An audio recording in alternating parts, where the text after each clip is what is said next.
Il y a le but de Bakambu, Koulibaly. Le but il est exceptionnel. Koulibaly, il nous habitue pas à ça, hein. Il s'est fait. Et même sur le deuxième but, Koulibaly, il s'est mangé, c'est lui qui va tacler près de la ligne de touche. Et puis après, côté sénégalais, il y a un homme qui a fait un match mais extraordinaire, justement. Plus, il y a alors l'aspect footballistique, mais aussi l'aspect justement prise de responsabilité. C'est Iliman Ndiaye qui a lui tout seul a changé le visage du Sénégal sur le. Depuis qu'il a quitté l'OM, lui, tout va mieux. Il est dans la continuité de son très bon début de saison et même la saison dernière, il s'était distingué du côté d'Everton. On a le sentiment que voilà, le contexte marseillais, c'est un contexte qui était émotionnellement parlant très compliqué pour lui, mais en Angleterre, il est vraiment dans ses petits souliers. C'est un joueur qui est très important. Everton est l'une des bonnes surprises de ce début de saison. Et là, je suis totalement d'accord avec ce que dit Hamza, à savoir que dans un contexte à 2-0 à l'extérieur, au stade des Martyrs, pour un joueur qui n'a pas forcément beaucoup de références en tant que titulaire de la section, là, il a son bâton de maréchal. Ça veut dire que sur un match qui est très important, Iliman Ndiaye, il a été le joueur qui a incarné cette révolution, là où habituellement on appelle à l'homme providentiel Sadio Mané. Et pour moi, dans l'histoire de cette nouvelle génération sénégalaise, pour moi c'est une avancée qui est très importante.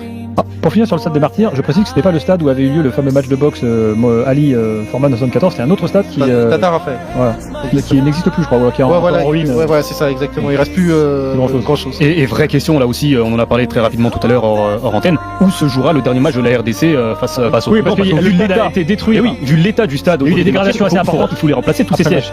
Sincèrement, alors c'est faisable en un mois, mais ça peut ne pas se faire. Et dans ces cas-là, on se retrouvait dans la situation d'il y a quelques années où il y avait un autre stade homologué, celui de Lubumbashi, mais c'est tout au sud, c'est le tout-puissant Mazembe, c'est Moïse Katumbi qui a été candidat à la présidentielle. Là, on entre dans des considérations politiques, mais juste pour rappeler l'histoire, à ce moment-là, la République démocratique, la fédération de la RDC avait préféré jouer un match parce que le stade des Martyrs n'était pas homologué, jouer un match, je crois que c'était au Cameroun, délocaliser et jouer un match à l'étranger plutôt qu'à Lubumbashi. Et c'est finalement la révolte des joueurs congolais eux-mêmes qui a poussé la fédération, qui a forcé la fédération à jouer un match face à la Mauritanie en qualif Coupe d'Afrique avec Sébastien de Sabre déjà. Ça a forcé la RDC à jouer ce match à Lubumbashi.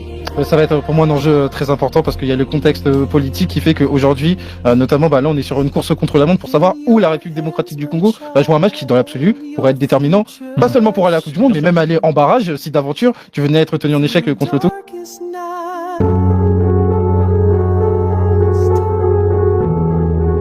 Waouh, les gars, MDR. Les frères, quand le couscous de quelqu'un est bon, faut dire qu'il est bon. Certes, mon équipe pue la merde, mais à côté, en double écran, j'avais le match du Sénégal. Et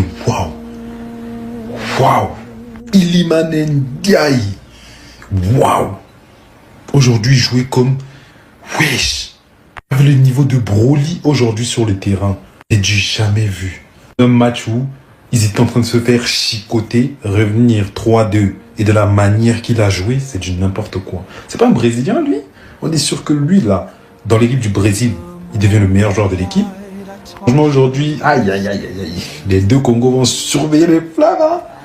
Je crois que, bon, j'ai pas trop le droit de parler, mais bon, il y a pas de galère. On est dans la même situation. Franchement, Pape, comment il s'appelle? Pape Matar Sarr aussi. Waouh, quel joueur. De toute façon, le Sénégal, pourquoi on fait comme si on connaissait pas le Sénégal?